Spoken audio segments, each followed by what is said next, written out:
Friends, డిఎస్సికి సంబంధించి విద్యా దృక్పథాలు పర్స్పెక్టివ్ ఇన్ ఎడ్యుకేషన్లో విద్యా అర్థశాస్త్రం ఎకనామిక్స్ ఆఫ్ ఎడ్యుకేషన్ అనేటువంటి టాపిక్ గురించి ఈరోజు మనం డిస్కస్ చేసుకుందాం. అదేవిధంగా వీడియో చివరిలో ఈ టాపిక్కి సంబంధించినటువంటి కొన్ని బిట్స్ని కూడా మనము ప్రాక్టీస్ చేద్దాం. ఓకేనా? రైట్.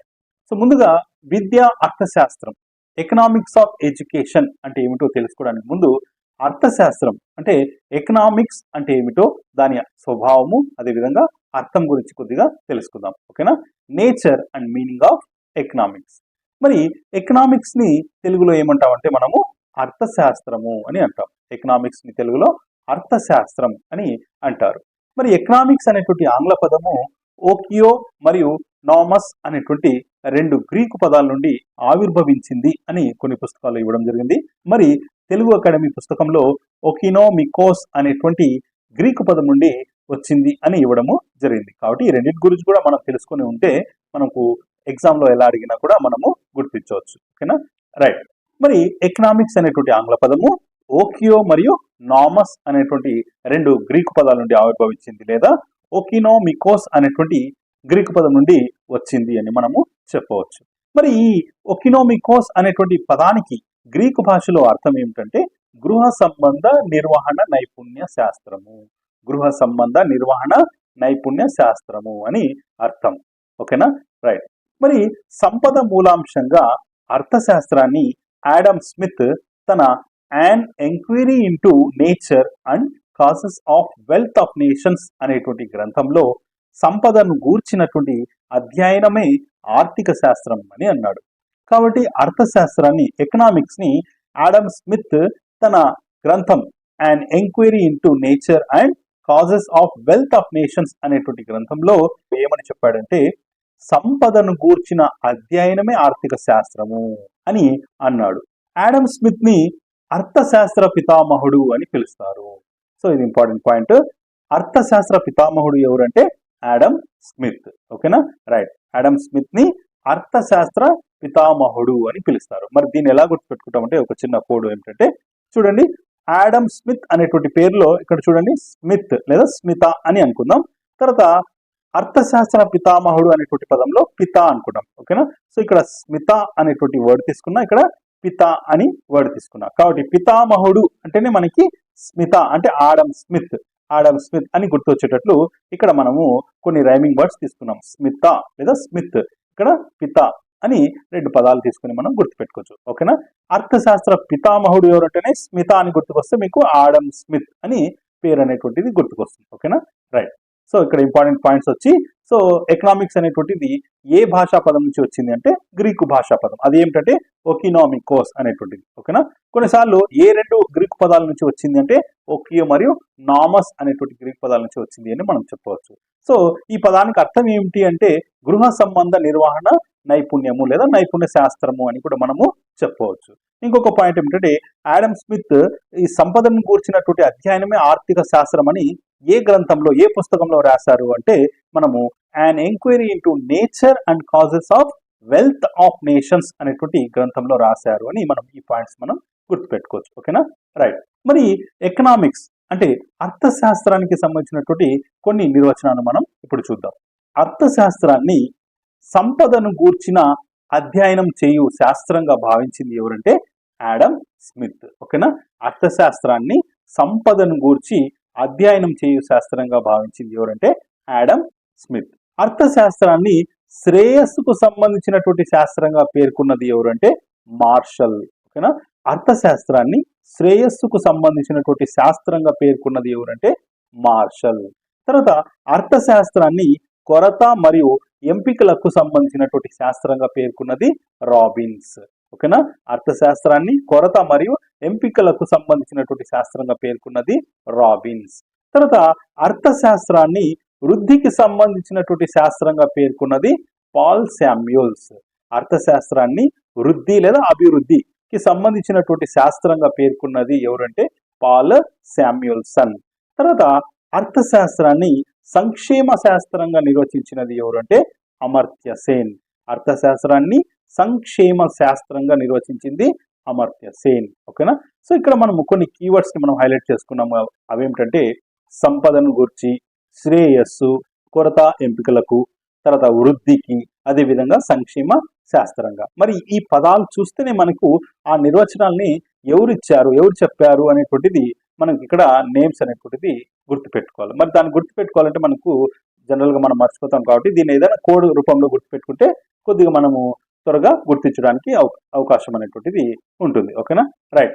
మరి దీనికి సంబంధించినటువంటి చిన్న కోడింగ్ అనేటువంటిది నెక్స్ట్ స్లైడ్లో చూద్దాము. అవేమిటంటే, సో మొదటి డెఫినేషన్లో ఏమన్నాడు, సంపదను గూర్చి అధ్యయనం చేయు శాస్త్రంగా పేర్కొన్నది ఎవరు అంటే ఆడమ్ స్మిత్. సంపద, ఆడమ్ స్మిత్ అనేటువంటి పదాలు తీసుకుందాం. మరి దీన్ని రెండింటిని ఎలా గుర్తుపెట్టుకుంటామంటే చూడండి, సంపద జనరల్గా ఎవరు చేస్తారు అంటే ఎవరు సంపాదిస్తారు జనరల్గా అంటే మగవాళ్ళు సంపాదిస్తారు. సో ఇప్పుడున్నటువంటి సమాజంలో కేవలం మగవాళ్లే కాదు, ఆడవాళ్ళు కూడా సంపాదిస్తున్నారు. ఓకేనా, సో జనరల్గా మనకి మగవాళ్ళు ఎక్కువగా సంపాదిస్తారు అనేటువంటి పదం నుంచి మనము చూడండి, సంపద అంటేనే మగవాళ్ళు సంపాదిస్తారు అని కోడింగ్ రాసుకుంటే, సో జనరల్గా మగవాళ్ళు సంపాదిస్తే ఆడవాళ్ళు ఏం చేస్తారు, ఆడవాళ్ళు ఖర్చు పెడతారు. ఓకేనా, సో ఇక్కడ ఎవరేమనుకోవద్దు, జస్ట్ సో ఫన్నీ వేలో ఇలా రాసుకుంటే తొందరగా గుర్తుకొస్తుందని ఈ విధంగా రాసుకున్నాం అన్నమాట. సో మగవాళ్ళు సంపాదిస్తే ఆడవాళ్ళు ఖర్చు పెడతారు అనేటువంటి కోడ్ గుర్తుకొస్తే మనకు చూడండి, సంపద, ఆడమ్ స్మిత్ లో ఆడవాళ్ళు అనేటువంటి పదం రాసుకున్నాం. ఓకేనా, రైట్. సో సంపదను గురించి అధ్యయనం చేసే శాస్త్రాన్నే అర్థశాస్త్రము, ఎకనామిక్స్ అని చెప్పింది ఎవరంటే ఆడమ్ స్మిత్ అనేటువంటిది మనకి ఈ కోడ్ ద్వారా గుర్తుపెట్టుకోవచ్చు. ఓకేనా, నెక్స్ట్ చూడండి, శ్రేయస్సు. మరి శ్రేయస్సు గురించి డెఫినేషన్ ఏముంది చూడండి, అర్థశాస్త్రాన్ని శ్రేయస్సుకు సంబంధించినటువంటి శాస్త్రంగా పేర్కొన్నది ఎవరంటే మార్షల్. మరి ఇందులో కీవర్డ్ వచ్చి శ్రేయస్సు అని తీసుకున్నా. ఓకేనా, సో చూడండి, శ్రేయస్సు తర్వాత మార్షల్. మరి ఈ రెండింటిని మనం ఎలా గుర్తుపెట్టుకోవాలా, శ్రేయస్సు మార్షల్ అంటేనే, సో శ్రేయస్ అంటేనే మనకి శ్రేయస్ అయ్యర్ అని మన క్రికెటర్ ఉన్నాడు కదా, so cricketer name Shreyas Iyer. మరి మార్షల్ గుర్తుపెట్టుకోవాలన్నా కూడా మనము ఒక క్రికెటర్ నేమ్ జేమ్స్ మార్షల్. ఓకేనా, జేమ్స్ మార్షల్, ఇతను కూడా క్రికెటర్, న్యూజిలాండ్ క్రికెటర్ అన్నమాట. ఓకేనా, సో ఈ విధంగా శ్రేయస్ అంటేనే శ్రేయస్ అయ్యర్ అని గుర్తుపెట్టుకోండి. సో ఇక్కడ ఎవరు చెప్పింది అంటే మార్షల్ అంటే జేమ్స్ మార్షల్. సో ఇతను క్రికెటరే, ఆ విధంగా మనము కోడ్ ద్వారా గుర్తుపెట్టుకోవచ్చు. ఓకేనా, రైట్. నెక్స్ట్ కొరత ఎంపికలు.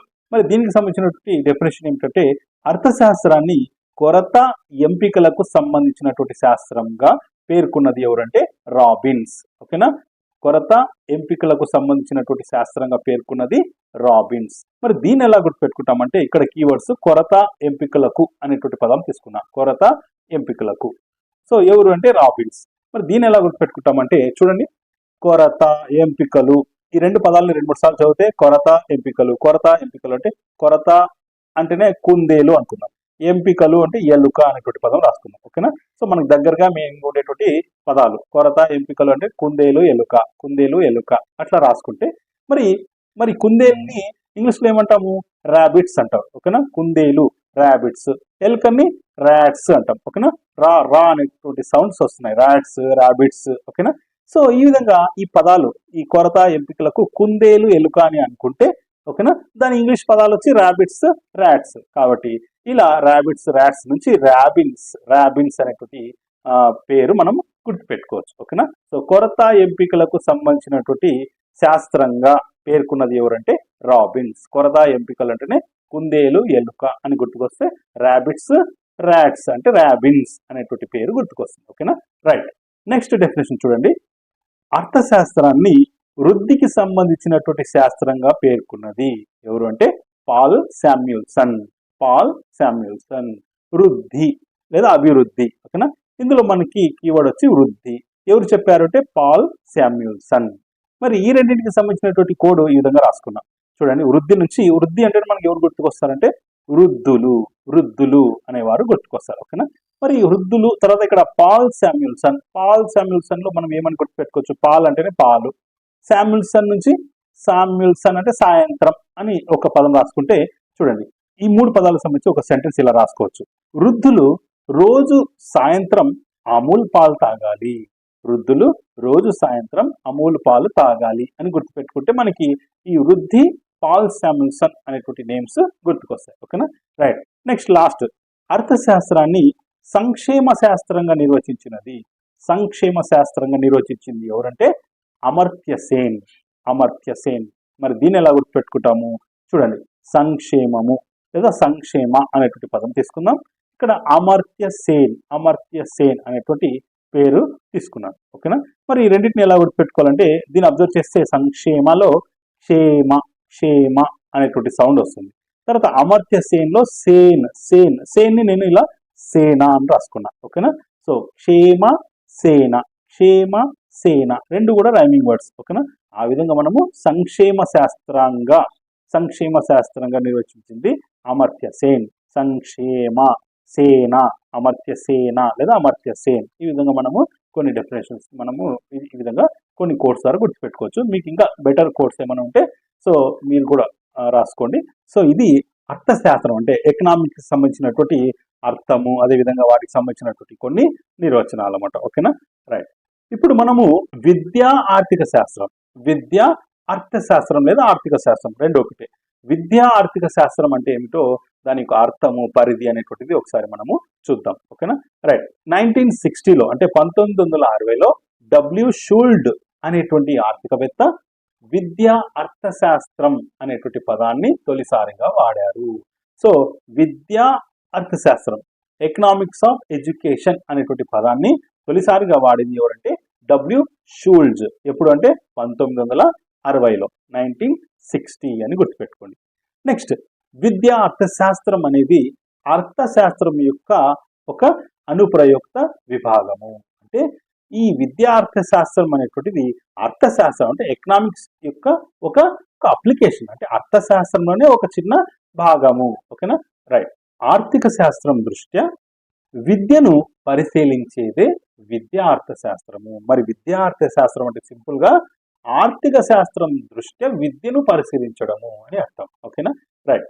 అర్థశాస్త్రంలోని కారకాలను, పద్ధతులను, సూత్రాలను, అంశాలను విద్యా వ్యవస్థకు వర్తింపజేసి విద్యను మెరుగుపరచడమే విద్యా అర్థశాస్త్రం యొక్క ముఖ్య ఉద్దేశము. మరి విద్యా అర్థశాస్త్రం యొక్క ముఖ్య ఉద్దేశం ఏమిటంటే అర్థశాస్త్రంలోని కారకాలను, పద్ధతులను, సూత్రాలను, అంశాలను విద్యకు అంటే విద్యా వ్యవస్థకు వర్తింపజేసి విద్యను మెరుగుపరచడమే ఈ విద్యా అర్థశాస్త్రం యొక్క ముఖ్య ఉద్దేశం అని మనం చెప్పవచ్చు.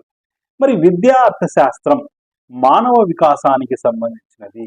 విద్యా అర్థశాస్త్రం అనేటువంటిది మానవ వికాసానికి సంబంధించింది. కొన్ని ఎగ్జాంపుల్స్ చూద్దాం.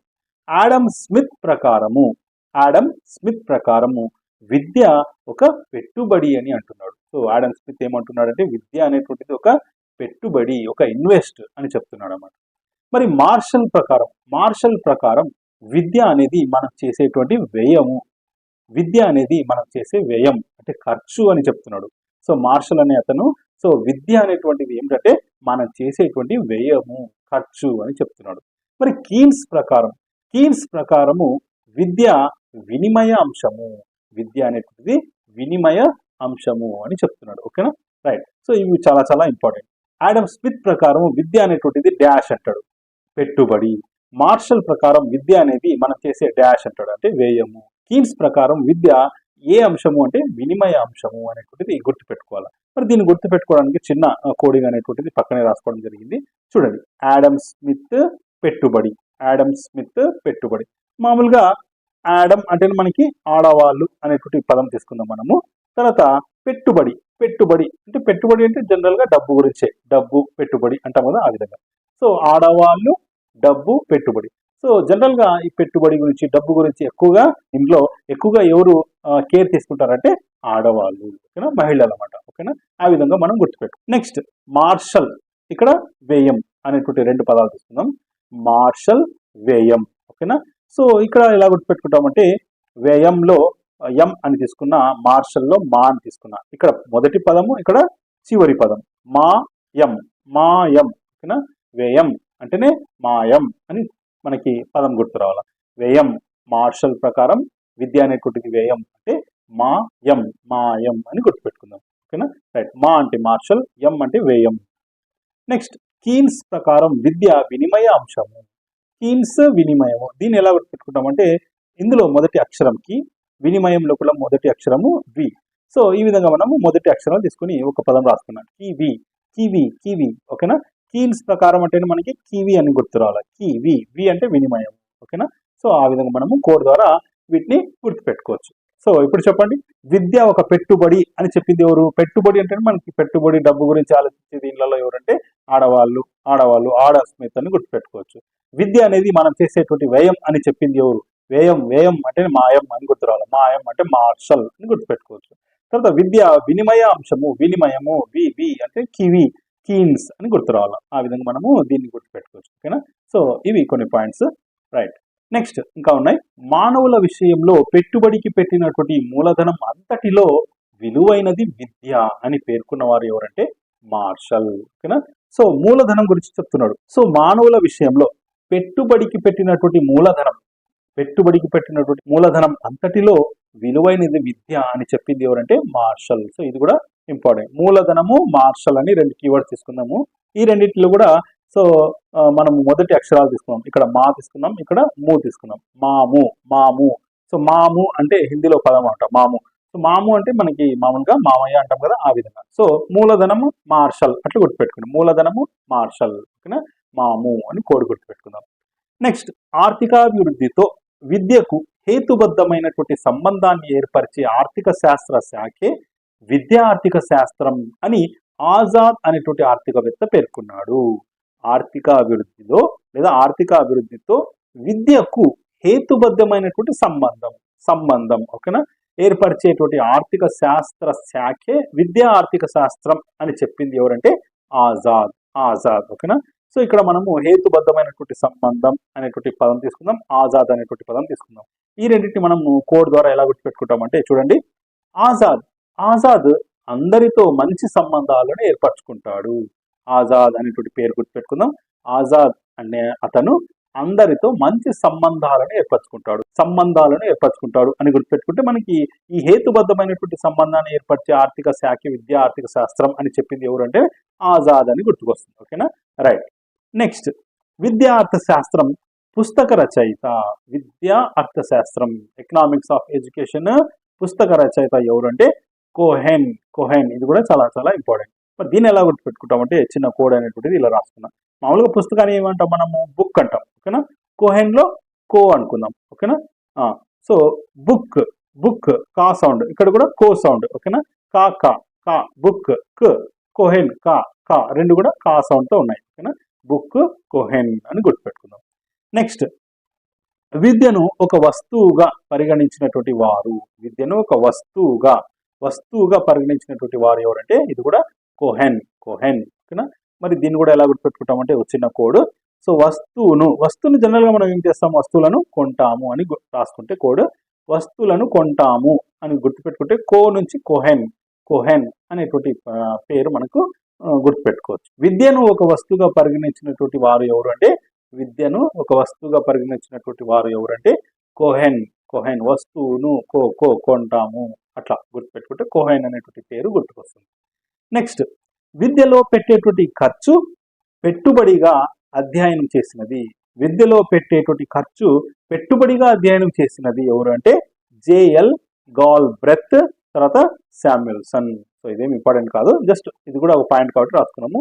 విద్యలో పెట్టేటువంటి ఖర్చు పెట్టుబడిగా అధ్యయనం చేసింది ఎవరంటే జేఎల్ గాల్బ్రెత్, శామ్యుల్సన్. కానీ విద్య ఒక పెట్టుబడి అని చెప్పింది మాత్రము చూడండి, విద్య ఒక పెట్టుబడి అని చెప్పింది ఆడమ్ స్మిత్.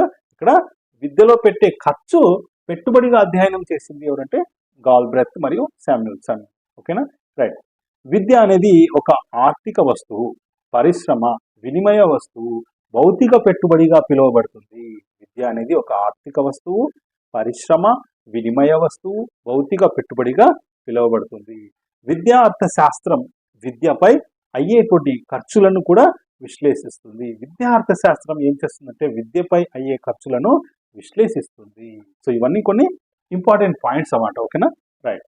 నెక్స్ట్, విద్యపై పెట్టుబడి పెట్టి లేదా విద్యపై వ్యయం చేసినచో శిక్షణ ద్వారా, ముఖ్యంగా నియత పాఠశాల విధానం ద్వారా జ్ఞానం, నైపుణ్యం, ప్రవర్తన, మనోవిజ్ఞానం మొదలగునవి పెంపొందుతాయి. తద్వారా మానవ వికాసం అనేటువంటిది కలుగుతుంది.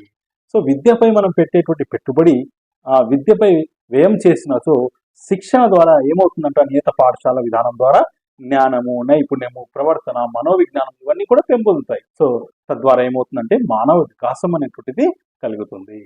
తర్వాత విద్యా అర్థశాస్త్రం ఆర్థిక విషయాల గురించి, ఆర్థికాభివృద్ధి విషయాల గురించి, సంక్షేమ ఆర్థిక విషయాల గురించి చర్చిస్తుంది. విద్యా అర్థశాస్త్రం అనేటువంటిది ఆర్థిక విషయాల గురించి, ఆర్థికాభివృద్ధి విషయాల గురించి, సంక్షేమ ఆర్థిక విషయాల గురించి చర్చిస్తుంది. ఆర్థికాభివృద్ధి జరగాలి అంటే ఆర్థిక వనరులను సమర్థవంతంగా వినియోగించుకోవాలి. ఆర్థిక అభివృద్ధి జరగాలంటే ఆర్థిక వనరులను మనం ఏం చేసుకోవాలి? సమర్థంగా వినియోగించుకోవాలి. అదేవిధంగా ఆర్థిక వనరులు అనగా ఉత్పత్తి కారకాలైనటువంటి భూమి, శ్రమ, మూలధనం, వ్యవస్థాపన. ఆర్థిక వనరులు అయినటువంటి ఉత్పత్తి కారకాలు ఏమిటంటే మనకి భూమి, శ్రమ, మూలధనం, వ్యవస్థాపన. ఇవి ఆర్థిక వనరులు. నెక్స్ట్ విద్యా అర్థశాస్త్రం యొక్క పరిధి గురించి ఒకసారి మనం తెలుసుకుందాం. అర్థశాస్త్రంలోని వివిధ సూత్రాలను, విధానాలను ఉపయోగించి విద్యా అర్థశాస్త్రం విద్యా విషయాలకు సంబంధించినటువంటి ఆర్థిక విశ్లేషణ అనేటువంటిది చేస్తుంది. అర్థశాస్త్రంలోని వివిధ సూత్రాలను, విధానాలను ఉపయోగించి ఈ విద్యా అర్థశాస్త్రం అనేటువంటిది ఏం చేస్తుందంటే విద్యా విషయాలకు సంబంధించినటువంటి ఆర్థిక విశ్లేషణ అనేటువంటిది చేస్తుంది. తర్వాత విద్యా రంగంలోని అభివృద్ధిని వివరిస్తుంది, అభివృద్ధిని సాధించేటువంటి మార్గాలను సూచిస్తుంది. అదేవిధంగా ఆర్థిక అభివృద్ధిని సాధించడానికి విద్యారంగం యొక్క బాధ్యత ఎంత ఉందో అంచనా వేయడానికి కొలమానాలను కూడా అందిస్తుంది. అదేవిధంగా విద్యారంగంలో చేసేటువంటి పెట్టుబడుల ద్వారా మానవ వనరులను అభివృద్ధి చేస్తుంది. విద్యారంగంలో చేసే పెట్టుబడుల ద్వారా మానవ వనరులను అభివృద్ధి చేస్తుంది. ఇంతకుముందు మనము ఆర్థిక వనరులు అయినటువంటి భూమి, శ్రమ, మూలధనం, వ్యవస్థాపన అని తెలుసుకున్నాము. దాంతోపాటు మనకు ఇంకొక వనరు ఏదంటే మానవ వనరులు. మానవ వనరులు అనేటువంటిది మనకు విద్యారంగంలో చేసేటువంటి పెట్టుబడి ద్వారా అభివృద్ధి అనేటువంటిది జరుగుతుంది. నెక్స్ట్ విద్యా ఆర్థిక శాస్త్రం విద్యా వ్యాప్తికి కావాల్సినటువంటి భౌతిక వనరులను సమకూర్చడంలో ఇమిడి ఉన్నటువంటి ఆర్థిక పరమైనటువంటి అంశాలను కూలంకుషంగా చర్చిస్తుంది. విద్యా అర్థశాస్త్రం అనేటువంటిది విద్యా వ్యాప్తికి కావాల్సినటువంటి భౌతిక వనరులను సమకూర్చడంలో ఇమిడి ఉన్న ఆర్థిక పరమైనటువంటి అంశాలను కూలంకుషంగా చర్చిస్తుంది.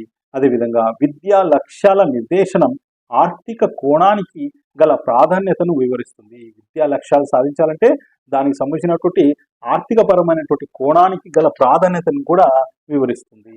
తర్వాత విద్యకు ఆర్థిక వ్యవస్థతో ఉన్నటువంటి సంబంధమును గూర్చి హేతుబద్ధమైనటువంటి విశ్లేషణ చేస్తుంది. విద్యకు ఆర్థిక వ్యవస్థతో ఉన్నటువంటి సంబంధం గురించి హేతుబద్ధమైనటువంటి విశ్లేషణ చేస్తుంది. తర్వాత విద్యాభివృద్ధిని ఆర్థికాభివృద్ధితో అనుసంధానం చేస్తుంది. విద్యలో ఆర్థిక పెట్టుబడి ఆవశ్యకతను వివరిస్తుంది. విద్యలో ఆర్థిక పెట్టుబడి యొక్క ఆవశ్యకతను వివరిస్తుంది. తర్వాత విద్యా బడ్జెట్ను వివరంగా రూపొందిస్తుంది. విద్యా బడ్జెట్ను వివరంగా రూపొందిస్తుంది. విద్యా వ్యవహారాల ఆర్థిక జమ ఖర్చులను విశ్లేషిస్తుంది. విద్యా వ్యవహారాల ఆర్థిక జమ ఖర్చులను విశ్లేషిస్తుంది. తర్వాత విద్యా ప్రణాళికల రూపకల్పనలో అనుసరించవలసినటువంటి ఆర్థిక సంబంధ వ్యూహాలను సూచిస్తుంది. విద్యా ప్రణాళిక రూపకల్పనలో అనుసరించవలసినటువంటి ఆర్థిక సంబంధ వ్యూహాలను సూచిస్తుంది. ఒక్క మాటలో చెప్పాలంటే విద్యకు ఆర్థిక స్థాయిలో పునాదులు వేసేటువంటి పనిని నిర్వహిస్తుంది. ఈ విద్యా అర్థశాస్త్రం అనేటువంటిది ఏం చేస్తుందంటే విద్యకు ఆర్థిక స్థాయిలో పునాదులు వేసేటువంటి పనిని నిర్వహిస్తుంది అని మనం చెప్పవచ్చు. నోట్: నేటి ఆధునిక ప్రపంచంలో ఆర్థిక అభివృద్ధికి ముఖ్యమైనటువంటి వనరు ఎవరు అంటే మానవ వనరులు అని చెప్పింది ఎవరంటే బిల్ గేట్స్. ఒక రాష్ట్రం కానీ ఒక దేశం కానీ ఆర్థిక అభివృద్ధిలో ముందు ఉండాలంటే నేటి ఆధునిక ప్రపంచంలో ముఖ్యమైనటువంటి వనరు ఎవరు అంటే మానవ వనరులు అని చెప్పింది ఎవరంటే బిల్ గేట్స్. ఓకేనా?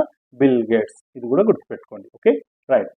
నెక్స్ట్, మన దేశంలో ఖర్చు చేసేటువంటి దేశ రాబడిలో విద్యకు 3% మాత్రమే నిధులను వెచ్చిస్తున్నారు.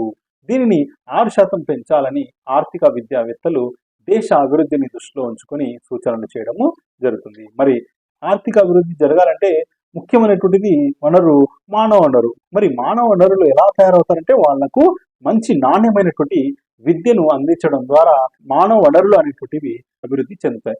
మరి అంత ముఖ్యమైనటువంటి విద్యకు 3% మాత్రమే నిధులను వెచ్చిస్తున్నారు. కాబట్టి దాన్ని 6%కి పెంచాలని ఆర్థిక విద్యావేత్తలు దేశ అభివృద్ధిని దృష్టిలో ఉంచుకొని సూచనలు చేయడం అనేటువంటిది జరిగిందన్నమాట. తర్వాత యునెస్కో విద్యను పెట్టుబడిగా భావిస్తుంది. ఈ పెట్టుబడిని ఎవరు దొంగతనం చేయలేరు అని చెప్తుంది. సుదీర్ఘ కాలం ఉంటుంది అని చెప్తుంది. ప్రత్యేకమైనది, గతిశీలమైనది అని చెప్తుంది. ఒక చోట నుండి మరో చోటకు ప్రసరిస్తుంది అని చెప్తుంది. దేశ నిర్మాణానికి దోహదపడుతుంది అని చెప్తుంది. ఏదంటే ఈ పెట్టుబడి, అంటే విద్య పైన పెట్టేటువంటి పెట్టుబడి గురించి యునెస్కో ఈ విధంగా కొన్ని పాయింట్స్ అనేటువంటిది చెప్పడం జరిగింది. ఎవరు దాన్ని దొంగతనం చేయలేరు, అంటే ఈ పెట్టుబడి, ఈ ఇన్వెస్ట్ అనేటువంటి విద్యపై చేసేటువంటి ఇన్వెస్ట్ ని ఎవరు కూడా దొంగతనం చేయలేరు. ఇది సుదీర్ఘకాలం ఉంటుంది. ఇది ప్రత్యేకమైనది, గతిశీలకమైనది, ఒక చోట నుండి మరో చోటికి ప్రసరిస్తుంది, దేశ నిర్మాణానికి దోహదపడుతుంది అని యునెస్కో విద్యను పెట్టుబడిగా భావిస్తూ ఇవి చెప్పింది అన్నమాట. ఓకేనా, రైట్. నెక్స్ట్, విద్యా అర్థశాస్త్రం అధ్యయనం యొక్క అంశాలు ఏంటంటే, విద్యా అర్థశాస్త్రంలో ఎక్కువగా మనం దేని గురించి అధ్యయనం చేస్తామంటే మానవ వనరుల అభివృద్ధి గురించి, అదేవిధంగా విద్యారంగం సాధించే అభివృద్ధి గురించి, విద్యారంగంలో పెట్టుబడుల గురించి, అదేవిధంగా విద్యా ప్రణాళికల గురించి. ఓకేనా, మానవ వనరుల అభివృద్ధి, విద్యారంగంలో సాధించే అభివృద్ధి, విద్యారంగంలో పెట్టుబడులు, విద్యా ప్రణాళికలు. మరి విద్యా అర్థశాస్త్రం ప్రకారం విద్యకు సంబంధించినటువంటి 4 అంశాలు ఇక్కడ అధ్యయన అంశాలు. ఇది విద్యకు సంబంధించినటువంటి అంశాలు. ఓకేనా, రైట్. సో అవేమిటంటే విద్య ఆర్థిక విలువ, విద్యకు వనరుల కేటాయింపు, విద్యపై పెట్టుబడి పెట్టడము, విద్యను ప్రణాళికబద్ధము చేయడము. కాబట్టి విద్యా అర్థశాస్త్రం ప్రకారం విద్యకు సంబంధించినటువంటి అంశాలు ఏమిటంటే విద్య ఆర్థిక విలువ, విద్యకు వనరులు కేటాయించడం, విద్యపై పెట్టుబడి పెట్టడం, విద్యను ప్రణాళికబద్ధము చేయడం అనేటువంటిది 4 అంశాలు అన్నమాట. ఓకేనా, రైట్. నెక్స్ట్, మానవ వనరుల అభివృద్ధి, హ్యూమన్ రిసోర్స్ డెవలప్మెంట్, హెచ్ఆర్డి. ఓకేనా, హ్యూమన్ రిసోర్స్ డెవలప్మెంట్, మానవ వనరుల అభివృద్ధి. చూడండి, సమాజంలోని మనుషుల జ్ఞాన నైపుణ్యాలను పెంచేటువంటి ప్రక్రియను మానవ వనరుల అభివృద్ధి అని అంటారు అని చెప్పింది ఎవరంటే హర్బిన్సన్ అండ్ మేయర్స్. ఓకేనా, సమాజంలోని మనుషుల జ్ఞాన నైపుణ్యాలను పెంచేటువంటి ప్రక్రియను మానవ వనరుల అభివృద్ధి అని అంటారు. సో మానవ వనరుల అభివృద్ధి అంటే ఈ మనుషుల యొక్క జ్ఞాన నైపుణ్యాలను పెంచేటువంటి ప్రక్రియ అని చెప్తున్నారు. ఓకేనా, రైట్. మరి నైపుణ్యత, సృజనశీలత గల వ్యక్తిని తయారు చేయడానికై పెట్టినటువంటి పెట్టుబడిని మానవ మూలధనం అంటారు. మానవ మూలధనం అంటే మానవుని పైన పెట్టేటువంటి పెట్టుబడి. ఓకేనా, పెట్టి ఏం చేస్తారంటే ఆ మానవునిలో నైపుణ్యతను, సృజనశీలతను కల్పించడము, సృజనశీలత గల వ్యక్తిగా తయారు చేయడం కోసము ఈ మానవ మూలధనం అనేటువంటిది ఉపయోగిస్తారు. ఓకేనా, మానవ వనరు అంటే విద్యను గరిపి శిక్షణ పొంది జ్ఞాన నైపుణ్యాలతో ఉత్పాదకుడు అయినటువంటి మనిషి అని అర్థం. సో మానవ వనరు అంటే అర్థం ఏంటంటే విద్యను గరిపి శిక్షణ పొంది జ్ఞాన నైపుణ్యాలతో ఉత్పాదకుడు అయినటువంటి మనిషి అని అర్థం. విద్య, ఆరోగ్యం, ఉపాధి, ఆదాయం లాంటి భౌతిక అవసరాలను మొదలుకొని రాజకీయ ఆర్థిక స్వాతంత్రం వరకు మానవ అభిష్టాల పెరుగుదల మానవ అభివృద్ధి లేదా మానవ వనరుల అభివృద్ధి అని అంటారు. విద్య, ఆరోగ్యం, ఉపాధి, ఆదాయం లాంటి భౌతిక అవసరాలను మొదలుకొని రాజకీయ ఆర్థిక స్వాతంత్రం వరకు మానవ అభిష్టాల పెరుగుదలని మానవ అభివృద్ధి అని అంటారు. ఓకేనా, రైట్. నెక్స్ట్, మానవ వనరుల అభివృద్ధి యొక్క ఆవశ్యకత. ఆధునిక సమాజ నిర్మాణం బహు సంక్లిష్టమైపోవడం, సమాజ నిర్మాణంలో ఉన్నతమైనటువంటి జ్ఞానం, నైపుణ్యాలు అవసరం అనేటువంటిది పెరిగిపోవడం, అభివృద్ధి అనేటువంటిది భౌతిక వనరుల వినియోగంపైనే ఆధారపడక మానవ వనరుల అవసరంపై ఆధారపడి ఉండడం. కావున నేటి ప్రపంచ అభివృద్ధి నమూనాకు మానవ వనరులు ఇంధనంగా పనిచేస్తాయి. కాబట్టి మానవ వనరుల అభివృద్ధి యొక్క ఆవశ్యకత ఎందుకు అంటే ఈ నేటి ఆధునిక సమాజం అనేటువంటిది నిర్మాణం ఎలా ఉందంటే బహు సంక్లిష్టమై ఉన్నది. సమాజ నిర్మాణంలో ఉన్నతమైనటువంటి జ్ఞానము, నైపుణ్యాలు అనేటువంటిది అవసరం అనేటువంటిది పెరిగిపోవడం. అభివృద్ధి అనేటువంటిది కేవలం భౌతిక వనరుల వినియోగంపైనే ఆధారపడక మానవ వనరులపై కూడా ఆధారపడి ఉంది. కాబట్టి నేటి ప్రపంచ అభివృద్ధి నమూనాకు మానవ వనరులు ఇంధనంగా పనిచేస్తాయి. కాబట్టి మానవ వనరులు ఇంధనంగా పనిచేస్తాయి అని చెప్పడంలో అతిశక్తి లేదు. నెక్స్ట్, మానవ వనరుల అభివృద్ధి సిద్ధాంతాలు. మానవ వనరుల అభివృద్ధి సిద్ధాంతాలు. మానవ వనరులు వివిధ సమాజాలలో, వివిధ సంస్కృతులలో భిన్న విధాలుగా అభివృద్ధి చెందినాయి. మానవ వనరులు వివిధ సమాజాలలో, వివిధ సంస్కృతులలో భిన్న విధాలుగా అభివృద్ధి చెందినాయి.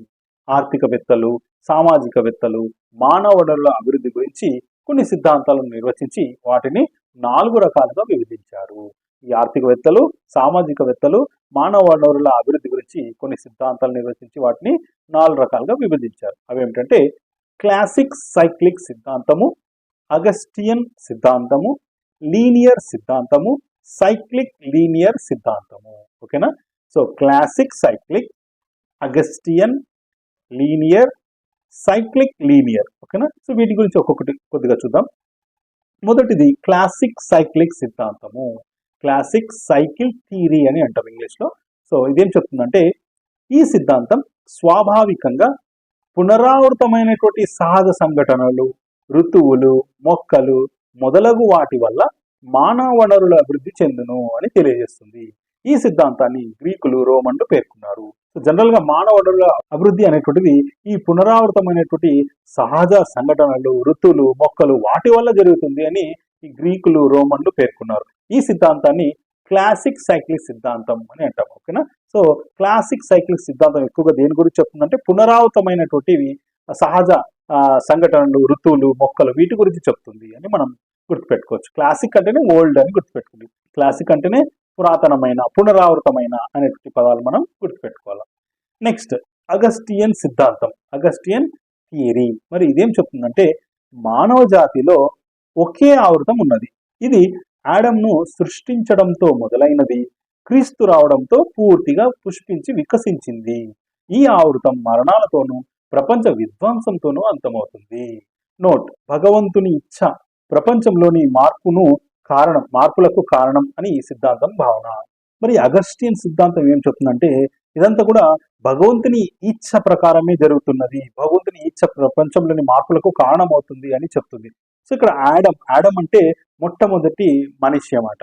మనకి మొట్టమొదటి పర్సన్ ఎవరు అంటే ముస్లిమ్స్ ప్రకారము ఆదమ్ అని చెప్తాము, క్రిస్టియన్స్ ప్రకారము ఆడమ్ అని చెప్తాం. ఓకేనా?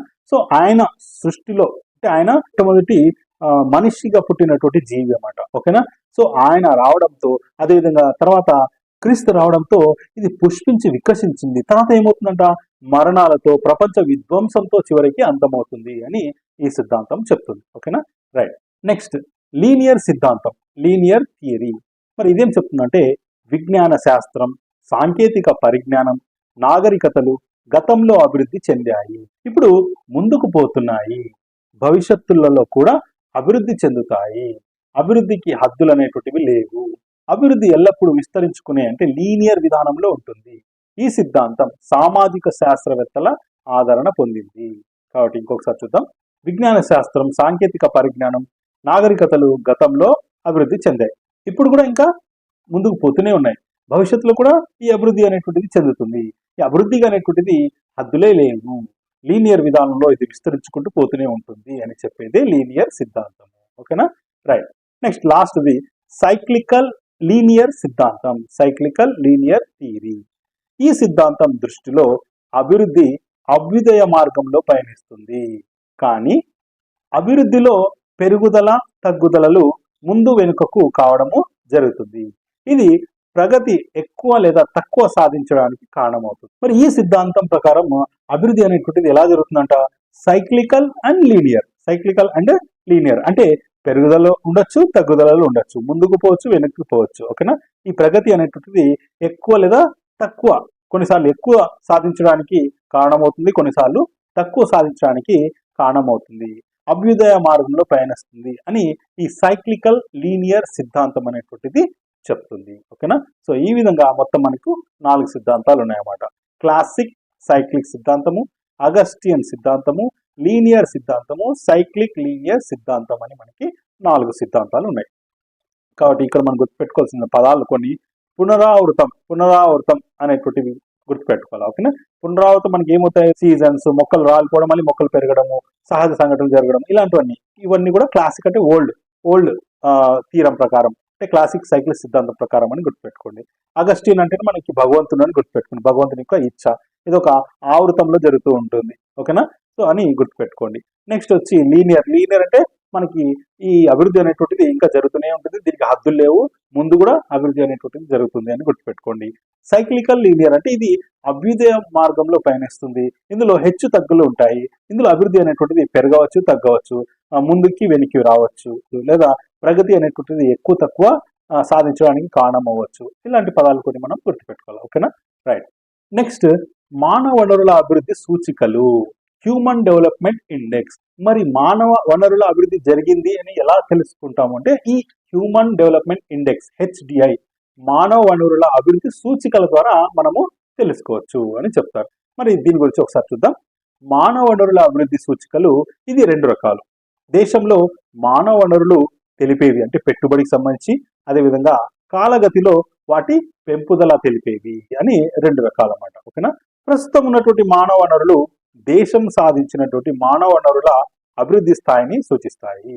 ప్రస్తుతం ఉన్నటువంటి మానవ వనరులు ఏం చెప్తాయంటే ఆ దేశం సాధించినటువంటి మానవ వనరుల అభివృద్ధి స్థాయిని సూచిస్తాయి. ప్రజలు సాధించినటువంటి విద్యా స్థాయి, అక్షరాస్యత, ఉన్నత ఉద్యోగాలలో ఉన్న వారి నిష్పత్తి, దేశ జనాభా మొదలైనవి మానవ వనరుల పెట్టుబడికి వాంఛనీయమైనటువంటి సూచనలు. సో కాబట్టి ప్రజలు సాధించినటువంటి విద్యా స్థాయిని బట్టి, అక్షరాస్యత, ఉన్నత ఉద్యోగాలలో ఉన్నటువంటి వారి నిష్పత్తి, దేశ జనాభా మొదలైనవి మానవ వనరుల పెట్టుబడికి సూచనలు అని చెప్పవచ్చు. మరి హర్బిన్సన్ అభిప్రాయం ప్రకారం మానవ వనరులు అభివృద్ధిని సాధించడానికి విద్య అనేటువంటి ప్రధానమైనది. హర్బిన్సన్స్ అభిప్రాయం ప్రకారం మానవ వనరుల అభివృద్ధి సాధించడానికి విద్య అనేటువంటిది ప్రధానమైనది అని చెప్పవచ్చు. మరి మానవ వనరుల అభివృద్ధి స్థాయిని బట్టి దేశాలను వివిధ స్థాయిలుగా వర్గీకరించడమైనది. అవేమిటంటే తక్కువ అభివృద్ధి చెందినటువంటి దేశాలు, కొంతవరకు అభివృద్ధి చెందినటువంటి దేశాలు, మధ్యస్థాయి అభివృద్ధి సాధించినటువంటి దేశాలు, అభివృద్ధి చెందిన దేశాలు అని ఈ విధంగా మనము వర్గీకరించవచ్చు. మొదటిది తక్కువ అభివృద్ధి చెందినటువంటి దేశాలు. అంటే ఈ దశలో ఉన్నటువంటి దేశాలలో ప్రాథమిక సార్వజనిక విద్యకు అధిక ప్రాధాన్యతను ఇవ్వాలి.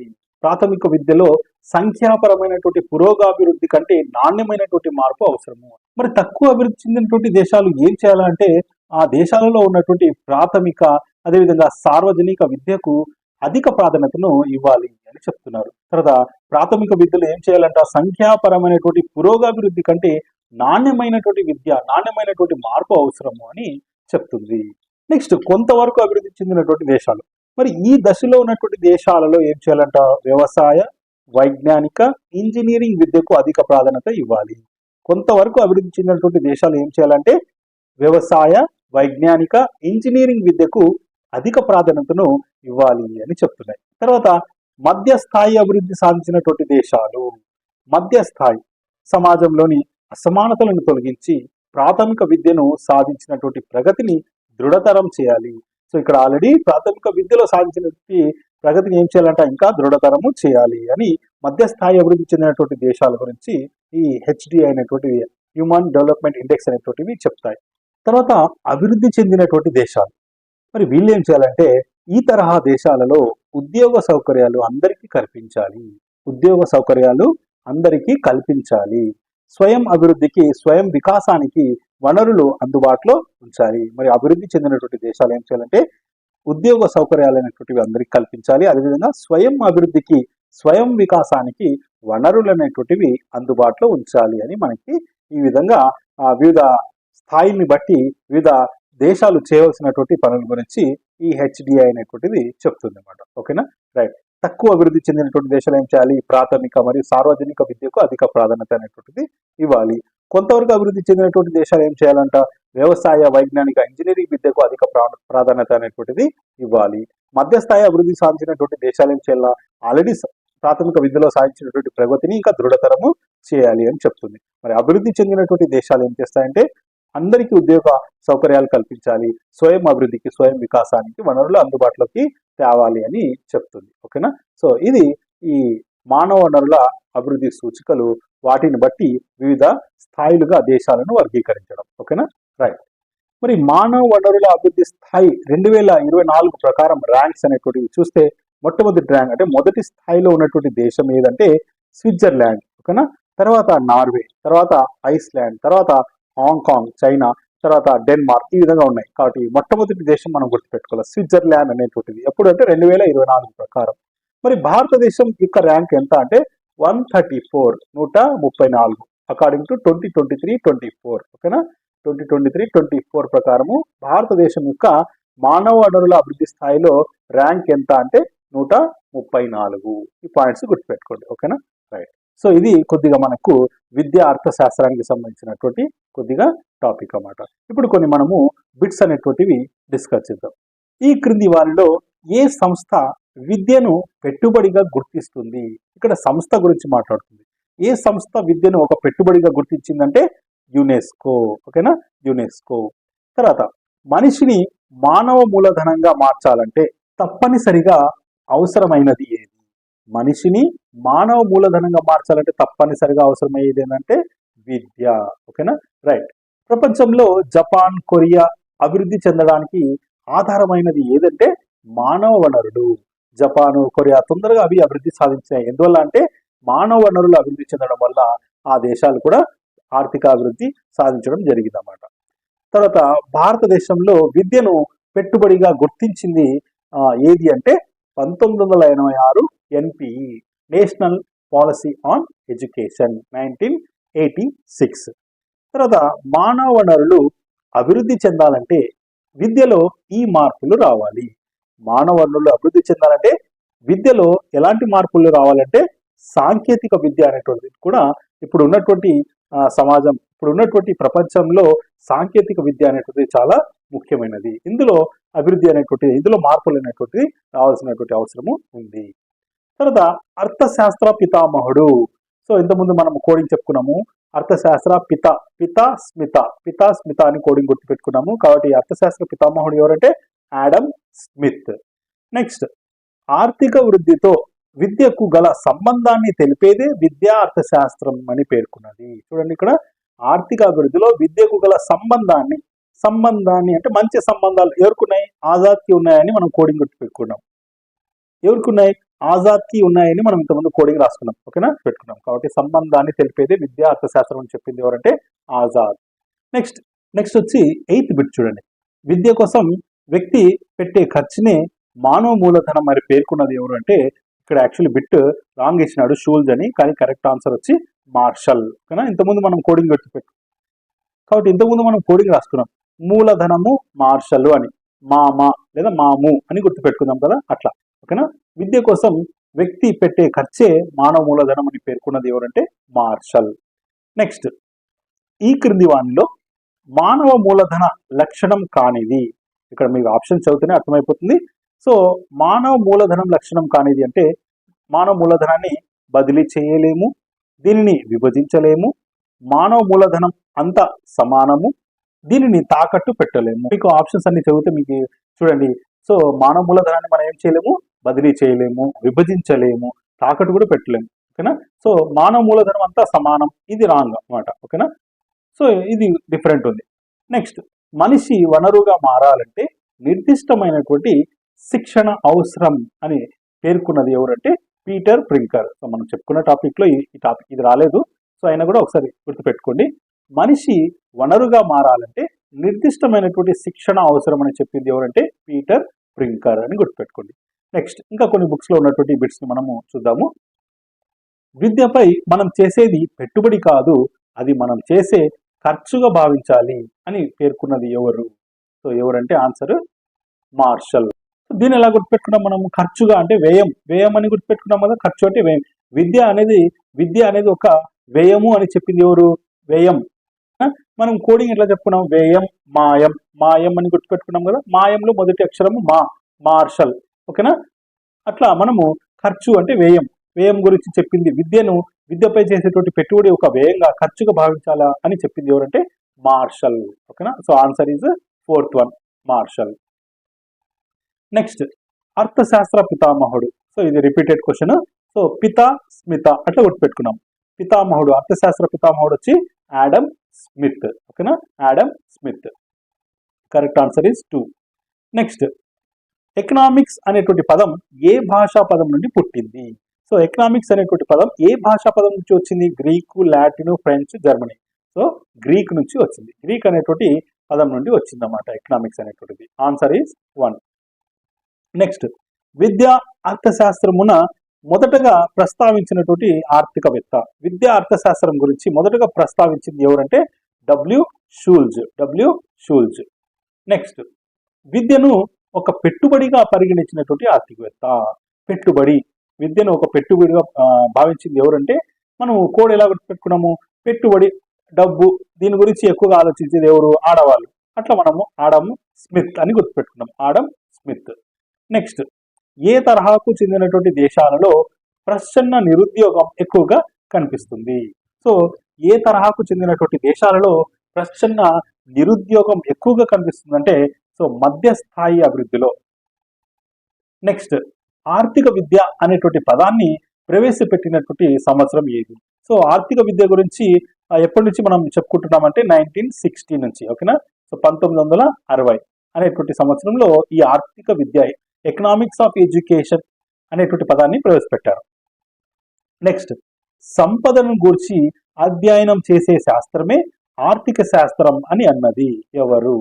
సంపదను గురించి, సంపద అంటే మనకు ఒక కోడింగ్ మనం గుర్తుపెట్టుకోవడం. సో సంపద ఎవరు చేస్తారు? జనరల్ గా మగవాళ్ళు చేస్తారు. మగవాళ్ళు సంపాదిస్తే ఆడవాళ్ళు ఖర్చు చేస్తారు. అట్లా కోడింగ్ గుర్తుపెట్టుకున్నాం. కాబట్టి ఆడమ్ స్మిత్, సంపదను గురించి అధ్యయనం చేసే శాస్త్రమే ఆర్థిక శాస్త్రం అని చెప్పింది ఎవరంటే ఆడమ్ స్మిత్, ఓకేనా. రైట్. నెక్స్ట్, ఆర్థిక శాస్త్ర పరిభాషలో నిరక్షరాస్యుడిని దేనితో పోల్చుతారు? సో ఇది మనం చెప్పుకోలేదు, సో ఆయన బిట్ వచ్చింది, ఒకసారి చూద్దాము. ఆర్థిక శాస్త్ర పరిభాషలో నిరక్షరాస్యుడిని దేంతో పోలుస్తారంటే మాతృభూమి, వస్తువు, డబ్బు, బంజరు భూమితో పోలుస్తారు అని గుర్తుపెట్టుకోండి. నెక్స్ట్, స్థూల అర్థశాస్త్ర పితామహుడు. సో ఇది కూడా మనం డిస్కస్ చేయలేదు. సో స్థూల అర్థశాస్త్ర పితామహుడు ఎవరంటే కీన్స్, ఓకేనా, కీన్స్ అని గుర్తుపెట్టుకోండి. నెక్స్ట్, మానవుని జీవితంలో విద్య ఒక విలువైన మూలధనం అన్నది ఎవరు? సో ఇక్కడ విలువైన మూలధనం గురించి చెప్పింది ఎవరు? మాము అని గుర్తుపెట్టుకున్నాం కదా, Marshall. So answer is Marshall. Next, విద్యా ఆర్థిక శాస్త్రం గ్రంథ రచయిత. సో విద్యా ఆర్థిక శాస్త్రం గ్రంథ రచయిత ఎవరంటే గ్రంథము, బుక్ అని గుర్తుపెట్టుకున్నాం. అంటే Cohen. So answer is Cohen. Next, మానవ అభివృద్ధి నివేదిక 2020లో భారత్ యొక్క స్థానం.